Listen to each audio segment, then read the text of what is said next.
So we have a guarantee as well in our fee proposal. It says we can't guarantee you money back guarantee, but we can guarantee that you're going to miss us when we're finished. If we can't do this process with joy and with ease in some way, then I don't think we should do it, because, always kind of remember that, this is a privilege to do. It's kind of not forced to do it. They're not forced to do it. It's something that we've chosen to do. And if we can't bring joy and kind of to that process, then I think we're in the wrong profession. Welcome to Behind the Design, a podcast where we unfold the details behind the designs we know and love and explore how each project comes to life. I am Camilla Ingle, owner of Unfolded, an interior design and styling studio.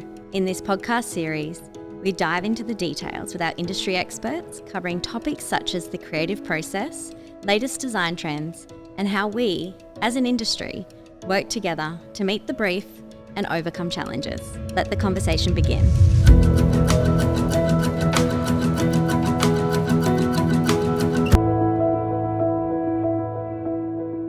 Anna, welcome to Behind the Design. It's so nice to have you.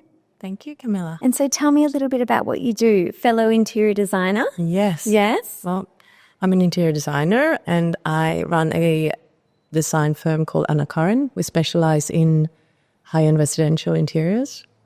My passion is homes. I think the homes is the foundation of our society. We have a good home, we can move on to live a good life, I think. So homes is my passion. And has it always been residential for you, or have you dabbled in? Not always. We've done all sorts of things, but I feel the heart is in the home. The heart, the client, to deal with the client with their home, you create something unique and special. It's not just about getting a return on the investment and the biggest amount of money for whatever they invest in, but it's actually an investment in their lives and in their families. Yeah, totally. And it's interesting, isn't it? Because I think a lot of people say, when we talk about what we do, I also specialize in residential, and everyone says, it must be so personal, must be such a personal journey. It's very personal. And it can be good and challenging, We also get this question, if I wasn't a lawyer, or if I wasn't a banker, or if I wasn't an accountant, I would be an interior designer. So I was like, no, you wouldn't. No, you wouldn't. No. Very different. And so with residential, how do you find it? So most of your clients sort of mum and dad with their families, or downsizers, or what do you find is your most sort of popular demographic? Probably more, not so much young families, because I think we deal recently in quite a high end and big houses, big-ish budgets. So it's probably more towards my age, where they're kind of have had their families and they're ready to create the home that they're going to be in for the rest of their lives. That's probably the most common client that we have. Yeah. And you've got a bit of a team. Got a little bit of a team. That works. Yeah. How many in your team? There's 4 of us. Wow. Yeah. And has that developed over time, or we used there's times when we've been more, but I'm very hands-on to my detriment. I like to draw. I feel if I don't draw, I haven't really understood what's happening. So if I need to draw myself every project, basically. Not all of it, but the initiation of it, and also during the design development of it. Because when I sit down, focusedly draw, that's when the magic kind of happens. It first gets formed here, but then I know it's just an abstract idea. And once I can sit down and put it to scale on paper in real life, that's when you can actually resolve things that becomes unique and beautiful. Otherwise, they're just elusive thoughts and pictures somewhere that you think you want to do, but you don't know if it's going to work until you work it out. It's like a result, like a physical result. Yeah. So interesting, as you were talking, then I felt myself kind of getting into that journey with you, because I think it's such a nice role to be in, sometimes, and I'd love to hear if you find this similar thing when you do own the business, you can start to lose, you start to lose certain roles that you may have done from the start because you're delegating. So the organic nature of scaling is to delegate, but I'm similar to you with the hands-on thing. Sometimes I have to kind of hit myself on the hand, stop, because you're mildly micromanaging, and to what extent can that, assist or be a detriment to the project. But it's interesting when you say draw. Are we talking butter paper? Both. Both. Yes. Okay. And we had? Yes. Yes. Okay. Yeah. We use a program called Vectorworks, and I love that program. I think it's fantastic. You can actually create quite beautiful drawings, because I think a good design starts with a beautiful drawing. And if you don't have a beautiful drawing, I think the end result's not going to be the same. And you can use, a bit of color in the drawings, and it's not like an AutoCAD, which is black and white. You can actually get a feel for it, even in the 2D. Yeah, I haven't really dabbled with Vectorworks. So Vectorworks so AutoCAD's the 2D that goes into 3D, whether it's Revit or SketchUp. Vectorworks starts in 2D, does it? It depends how you can do both. Oh, we started, and I'm still kind of trying to evolve into 3D. So I think in 3D, you draw in 2D, and it's become very, very advanced in the 3D as well. And we can build something in 3D in Vectorworks, and we can use AI to render it, and it's very advanced. We probably use 2% of its capability. Yes. I feel still it's the best program I've worked in other programs as well during my career, and this is by far, I think. I'm doing a plug for Vectorworks here, but yes. And it's funny when you meet another designer who's Vectorworks, it's sort of like, it's the cult. You kind of need to give them a hug when you're like, oh gosh, you're a Vectorworks. Yes. Yeah, you're in my team. We're on the second team. In that black and white AutoCAD team. Yeah. I know. I subcontract most of the AutoCAD. I start with the concept and subcontract it out, and then when it comes to 3Ds, like I was just going to ask you, how do you feel about AI and where it's taking the industry as well? Because I'll sometimes be at a networking event or an industry event, and they'll say, AI is just going to take over the industry. I'm thinking, that isn't a lighthearted comment. That's a really wasted comment. No, it is. The way I feel about it is, and you probably weren't born then, but I remember when I got my first letter, and in that letter it asked me, do I have an email? And I'm like, what's an email? And now email is obviously a part of our lives. And I think AI will come to that point as well. It's just going to be another tool. And I think I'm not really that concerned about it. I think there's always going to need to be curation of some way, shape or form. Then from possibly, maybe that's AI as well, but they will need curation. And we use a little bit of it, but I can't say that it's anything that could be actually translated into a building document. I agree. On a specific site to a specific client. Yes, you might get some wacky ideas, and that seems to be where it is, at least in our industry so far. Apart from like Vectorworks, is we built a model in 3D in Vectorworks. We can run it through an AI filter, which we prompt and say, we just want a black and white render to show the spaces, which it then can do. So I think it still needs the right prompts. It's like anything. We need to know who's the master. It's a very good emissary. It's not a master. Yeah. And I think we need to kind of remember that. Yeah. It's sort of, still taking charge without it taking over. We need to be in charge of it as humans, I think. At least right now. It might look different in the future.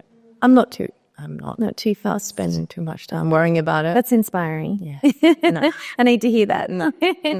And so when you mentioned that, you still got you're quite in the game in that conceptual side of things, which, your name is your brand. It makes so much sense. What is the creative process for you once you've, met with the clients and there's a brief that's been created? Do you gain inspiration from? I mean, we have quite a rigorous methodology that we go through, and that happens during that first meeting, and it's almost like I try to remove myself from it, and we have a process that we go through with the client, and everyone's quite blown away by it, and we come out of that first session with 3 words and a song, and that's kind of our trademark way of getting clear on our clients' aesthetics. The 3 words in the song comes from spending time with them, talking about their. It's really about how do you want to feel? How do we create a space that makes you feel how you want to feel, which is directly linked to their aesthetics. And how do you define a person's aesthetics? You look at everything else in their life that gives them a feeling of some sort, which is music. Always start with music. If this house has a theme song, what would it be? And that just takes the conversation in a completely new way. I've discovered so many new artists and it's surprising as well what comes out from that. I mean, we had a client recently and it's very sort of proper and, you know, little floral dress and in beach house. And then she said, what would the song be? And she said, Catfish Blues. It's like, you know, she loves blues. And it was so unexpected. I thought she was going to say Barry Manilow or something like that. So it always starts with music, and then it comes to literature and food and travel and fashion and all those other things in their lives that defines their aesthetics. And from there, we distill 3 words, 3 spike words, and they have to represent different aspects. So, for example, with this client, the 3 words were yin, so it has to be a feminine element to it, mystique, because she loved to travel to Greece and Rome and the Middle East. And the last word was purposeful.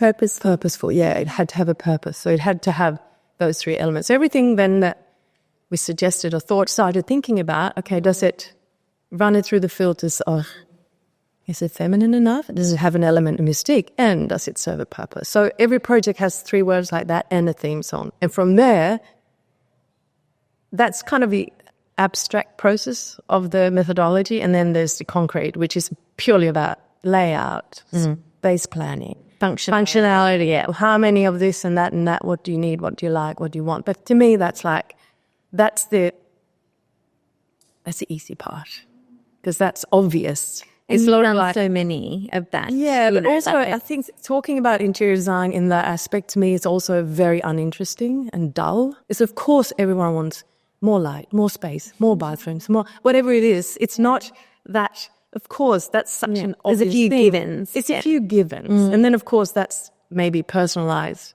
to a little degree, but the aspect of that personality and what it is that someone likes to feel at home. And I also think once we've done that session with our clients, the first session, we've had tears. You know, no one has ever spent this much time, 2 or 3 hours, asking me about how I want to feel.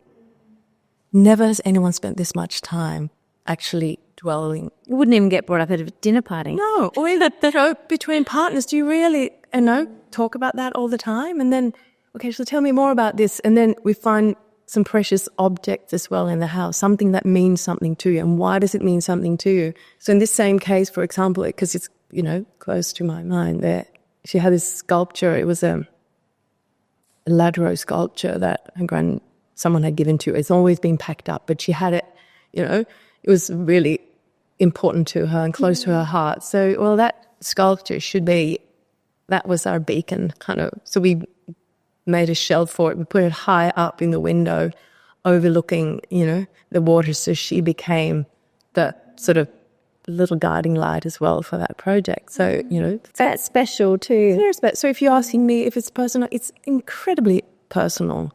And it's a privilege to get that close to people. And I think our role as interior design, it's just, I see my role as purely of just a servant I just serve my clients. And I get so much joy of seeing how the spaces we create change their life. Yeah. And it is such a process from that initial conversation. And I don't know if you find this as well, chatting to husband and wife at the start, they're quite a team, this is what we've always wanted. We now, kids have moved out, for example, similar instance to where your projects are at, and this is what we're after. And you start to unpack each room, and they're like, oh, actually, maybe I'm thinking of doing this. And the wife's like, I didn't know you wanted that.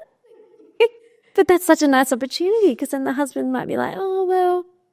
Yeah, and we I didn't realize till now. I'm the conduit between the two sometimes as well. And it creates a platform for them to really think about what they're wanting, because they're investing so much in it. Absolutely. It's not just a quick off-the-shelf item. It's like could be 2-3 years of build, In all of this, I guess the answer to the, what inspires you would be a lot of what the clients need you to create. Is that kind of where? Well, that's kind of the fundamental part of it. Yeah. But then how does it look? Yeah. Yeah. That comes from that process. It's quite amazing. It kind of just trickles down from that. comes from those 3 words in the song. They say, okay, this is how we want to feel. We're doing a Kylie Minogue house at the moment. It's full of colours and, yeah, it's so crazy. That would be fun. Yeah, how good. Yeah, we've done everything. Radiohead, Kylie Minogue. Oh my gosh, I love that. And this is why for me, doing this podcast and having these conversations is because there's so many creatives in our industry. And what drives us all completely different. But everyone sort of goes, interior designers, yeah, I can imagine how they'd be. Architects, yeah, I can imagine how they'd be. It's not the case. Everyone does things so differently, and that's why certain projects are suited to certain designers. Yeah. And certain demographics and clients are suited to certain firms. Absolutely. You know? No, not everyone would be interested. But so far, we've had no one knocking back that process when they start to get questions asked about themselves. But. And it kind of helps people, like I guess clients, to have a platform of vulnerability, you know? You know, they're like, oh, well, I've never done this before. This is exciting. Yeah. And to really think about it. Yeah. How do I want to feel here? And that's it. Yeah. I like that purposeful as well. That really resonated because I think as well with my clients, I find a lot of the time we can go into all these extravagant designs, but it's like, oh, is that intentional? Is it deliberate? Where does it come from? You know, it can look good and you might like it for the first 6 months, but then you might go, I don't even use this space. So is it really deliberate? Did I just do it because it looked really cool in Vogue magazine? Yeah. You know, and I've tried to recreate it. So yeah, that's so interesting. And so recently you had a film made about your, let's call it your journey. Would that be fair to say? Yeah. And tell me a bit about that, your partner. Yes, my partner Lance is a filmmaker, and he decided when we went to Sweden for my birthday, a year ago, to, I think I'd like to film something. So he brought a little crew and started filming without a script, without any thought. What prompted this? I actually don't know. I think I just like to you. Yeah. Okay. I'm not quite sure. I don't know why we've done it. I'd ask him. Try to get an answer from him. He's kind of... So we just started filming without any real narrative or anything, but it was obviously became clear that it's a bit about my journey of where I grew up in this little remote village farm in the south of Sweden, and then from there went to Stockholm and to London, and then ended up in Australia as far away as I can come from Sweden. And maybe a little bit of what prompted that and how I think it's a little bit about where does you asked before, where do we get our creativity and where does it come from? And I think it's trying to explain that to some degree, that most creativity comes out of some way of healing and maybe sort of fixing something that might have gone wrong, and sort of we become slightly obsessive about the spaces around us and why have we become like that? What is it to make us want to be so in control of our environment? And I think Lance knew me well enough to see and try and understand why are you so controlling? What is it that you're trying to fix in your environment that you really probably maybe should fix on the inside? Do you consider yourself controlling? Yeah. You do? Yeah, I control it. Okay. Great, Jenny. I mean, it's great. It's great when people own it. Oh, you know, it's like, no, that's just how I am. No, and I sort of slightly obsessive. Yeah, and he kind of thinking, sweetheart, what is it that you're trying to, achieve fix, or to fix? It's almost like trying to fix something. And I think I'm not sure. I'm still kind of working on that. I think I know what happens. So the film touches slightly on a trauma that happened to me when I was 12, when I was sexually abused, and then how my whole reality changed. I grew up in this sort of idyllic forest. Quite a lonely child, but sort of quite, with the fairies most of the time. It was, I wasn't really exposed to anything. My parents are really decent, good people, and I have 2 older brothers, and then when I was 3, I got a younger sister. So I was sort of a little bit like that middle child that was left a bit to their own device, thinking, oh, she doesn't make any noise, so she's fine. It's also that typical that becomes quite an easy target for be preyed upon. So and then all of a sudden everything changes, and I've realized in adult life what it does to your nervous system, and that you're in that constant sort of fear of like a heightened state. Yes, and this was someone who was in our environment that I would be exposed to at other times, and it was this constant jerking. So I think that's one of the aspects of why I do what I do. The other one was that we grew up, it wasn't really until we grew up in a 1-bedroom, 1-bathroom ground floor of a house, and my uncle lived upstairs. We were waiting for him to die so we could move up because my parents had bought it off him, allowing him to live there until he died. So we lived in 1 bedroom, 1 bathroom, and there were 6 of us. So I slept on a pull-out couch until I was 11. And when I was 11, I got my first room because we built a little house because we realized he's not going to die. We have to build our own house. And then all of a sudden I could close a door. And I think that's also something that's affected me deeply of I can close my door and this is my sanctuary and this is where I can go. No prayer. And that's saying what our homes are, not just our rooms, but our whole house. And from that moment, I started to look after my room as if it was this gem that I kept changing. I crocheted, bed covers. I painted the walls. I became, I think that's kind of when kind of house proud of your room. Very house proud. Yeah. And then these other things happen. So you can try and analyze. You never know quite exactly why we do what we do, but there's certain things that happen to me that I can probably understand why. Yeah. Yeah. That could have been a bit of I kind of went to say driving force, but that doesn't really make sense. A little bit. It's almost like it lit the fire, it sort of pushed the flame a little bit up. Like it's created or emptied in you. Yeah. I had to pult it into that somehow. Yeah. And see, that sort of leads me into saying, it's so interesting how, like, when we look back at all the most beautiful, successful creators in the world, the artists who did things that no one's ever done since, and they had some unique experiences. They weren't just sort of, standard people. I think all creativity comes from some kind of overcoming some sort of trauma.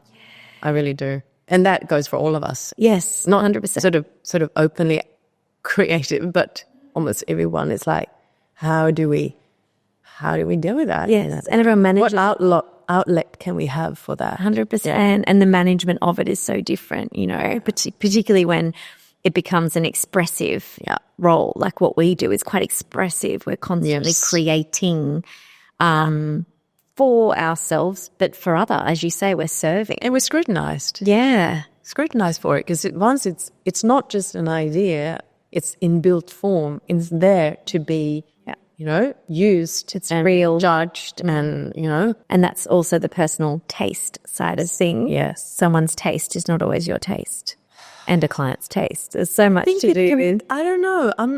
I don't really.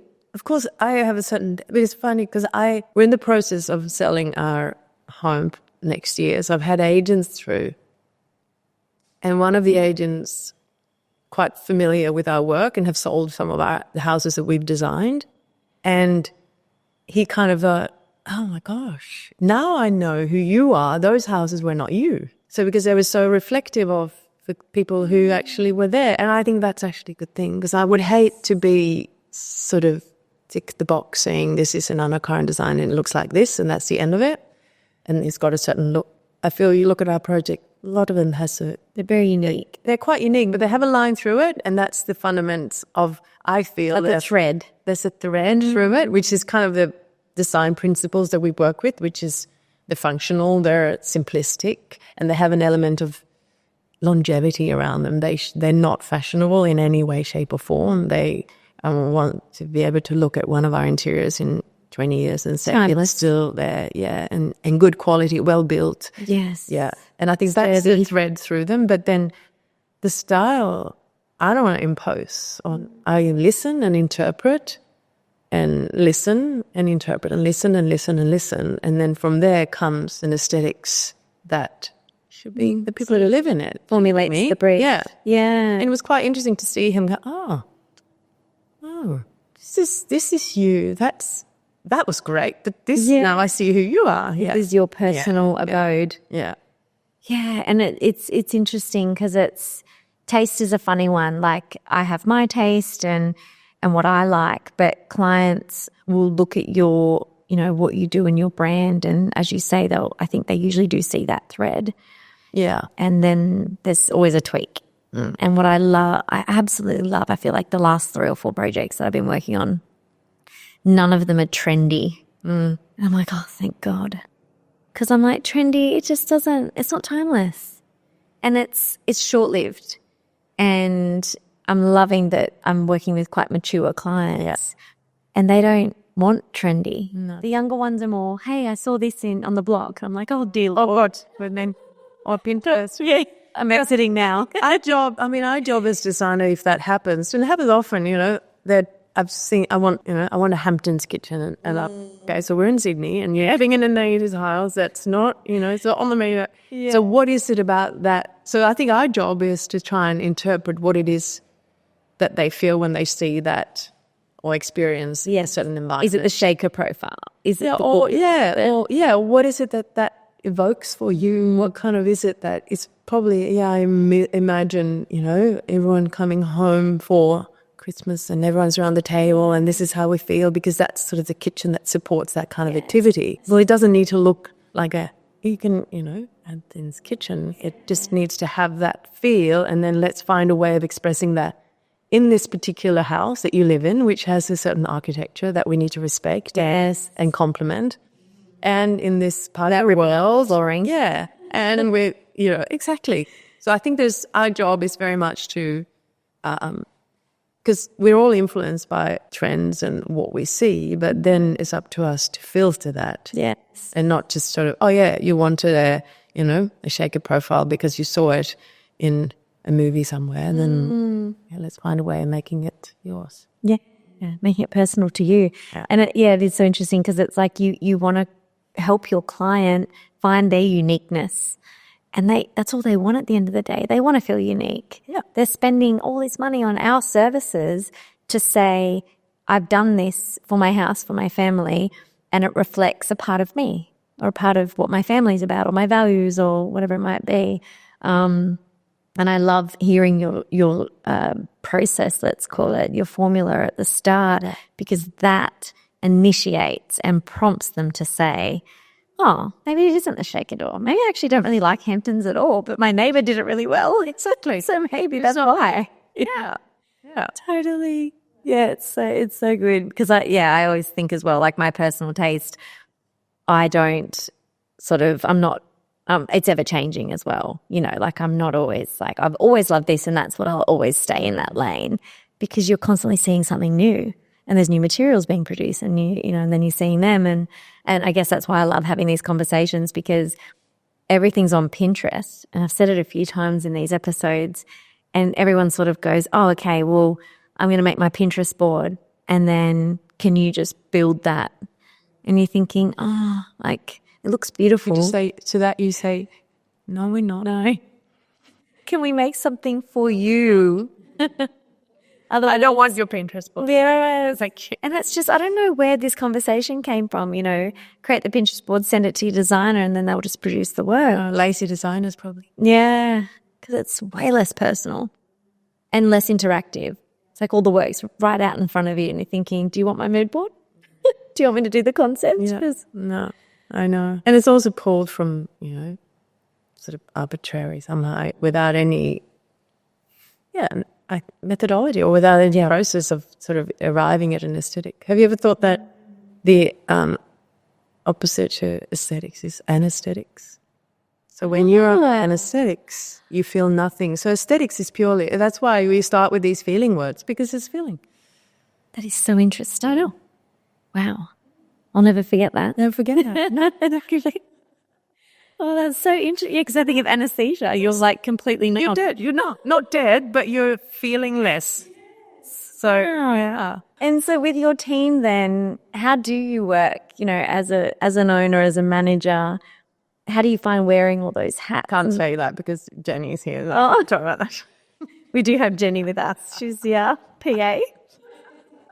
He's also a good friend of ours. So we have also quite a clear methodology that we follow. So the first is that initial sort of consultation when we work out those, the 3 words in the song. And then, so I've got Lauren, we worked together for 10 years. We're like a yin and a yang. We're kind of a workhorse together and we put together a concept and it starts to create something in my head. I always start with a plan, always start to draw up the plan. And as the plan evolves and it's drawn sometimes by hand, often in Vectorworks, and